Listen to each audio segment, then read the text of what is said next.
Hello everyone, আজ আমি বানিয়ে দেখাচ্ছি বিরিয়ানি।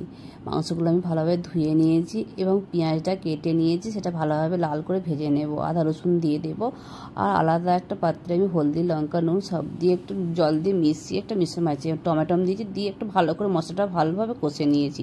এতে একটা একটা করে আমি মাংসগুলো দিয়ে দেবো এবং শুকনো শুকনোভাবে কষবো, কেননা মাংসতে অনেক জল বেরোয়, তো এতে জল দেবো না, শুকনো শুকনোভাবে কষবো। এবার এটা আমি কষে বেশ ভালো করে শুকনো শুকনো রাখবো। এবং সাইডে আমি আরেকটা আলাদা পাত্রেতে 1 কিলো মাংস আমি 1.5 কিলো চাল নিয়েছি।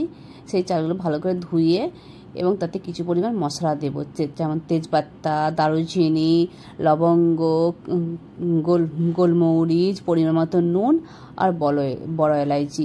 এইগুলো দিয়ে আমি ভালো করে ভাতটা বানিয়ে নেব। ভাতটা বানাবো যে বিরিয়ানির চালের ভাতটা, তো আমি ভাতটা শক্ত রাখবো, বেশি নরম রাখবো না, কারণ এই বিরিয়ানিতে একটু শক্ত শক্ত ভাব ভালো লাগে।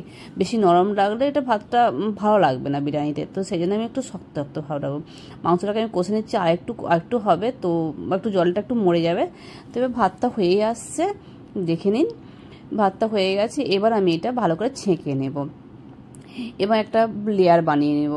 যেমন ভাতটা প্রথমে ভাত দিয়ে দেবো, ভাতে করে মাংস দেবো, ফের ভাত দেবো, ফের মাংস দেবো, এইরকম করে করে একটা লেয়ার বানিয়ে নেব। এবং আমি সাইডে রেখে দিয়েছি একটা বাটিতে গোলাপ জল, দুধ, কেশর, এইগুলো সব একসঙ্গে মিক্স করে রেখেছি, কেন এতে আমি সাদা ভাতের ওপর এই মিক্সটা আমি দেবো। এতে খুশবুটা খুব ভালো হয়, দেখতেও সুন্দর লাগে, খেতেও সুস্বাদু হয়। এবং এতে অল্প পরিমাণে ঘি দিয়ে আমি এটা ভালোভাবে চাপা দিয়ে নেব। দেখুন বন্ধুরা, বিরিয়ানিটা কেমন হয়েছে আপনাদের আমি দেখে নিচ্ছি। আপনারা বানিয়ে খান বাড়িতে, খুবই সুস্বাদু সিম্পল রেসিপি, আমি সিম্পলভাবে দেখিয়েছি। ভিডিওটা ভালো লাগলে শেয়ার করবেন। রাধে রাধে বন্ধুরা।